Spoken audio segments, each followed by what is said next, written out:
kasama natin ngayon si Jessie na sumusuporta kay Michelle D.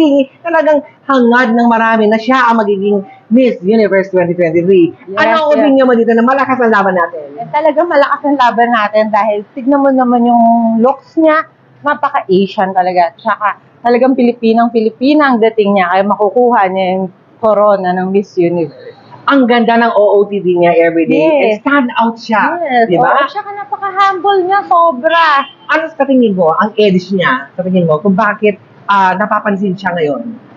Kasi talagang yung aura niya, yung mula height, mukha, tsaka napaka-brainy niya, di ba? Yes, oo. Talagang perfect para maging Miss Universe.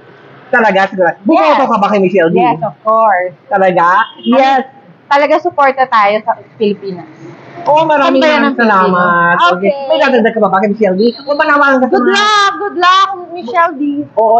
Good luck, Michelle D, and keep voting Number sa one. kanya. And kasama natin ngayon si Gian. Siyempre, Pilipinas pa rin binoboto niya dito kay Michelle D. Ngayon, ang lakas ng laban niya.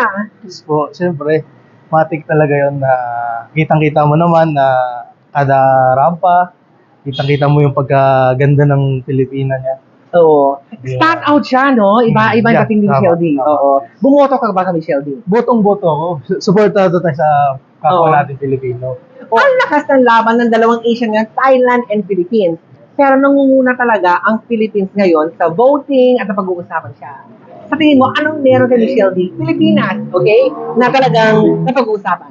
Alam mo, para sa akin, si Michelle D ay isang napaka-humble na tao at isang napakatalinong babae. Aha. Kaya tiwalang-tiwala ako kay Michelle D na kaya niya mapanalo ang Miss Universe. Ito na ba ang ikalamang corona ng Pilipinas sa Miss Universe?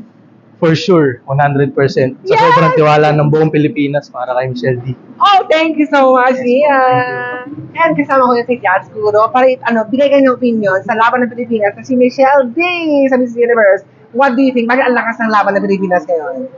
Well, I just recently watched her interview, like yung kay Tito Bayabunda. Yes. And based on that interview, she seems like a very intelligent candidate. So I think makapasok na siya sa finals, sa final stage ng Miss Universe. Sure na mawi. It's either top 1 tayo or One winner. we are winner tayo for this year. Bumoto ka ba kay Michelle D? Of course. Yes, thank you so much, Yan! Thank you, Miss Don.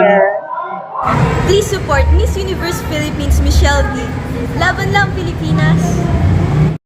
Hello everybody, please support Michelle D of Miss Universe Philippines. Ayan po, keep voting up. Please support Miss Universe Philippines Michelle D. Laban lang. Michelle D from Miss Universe.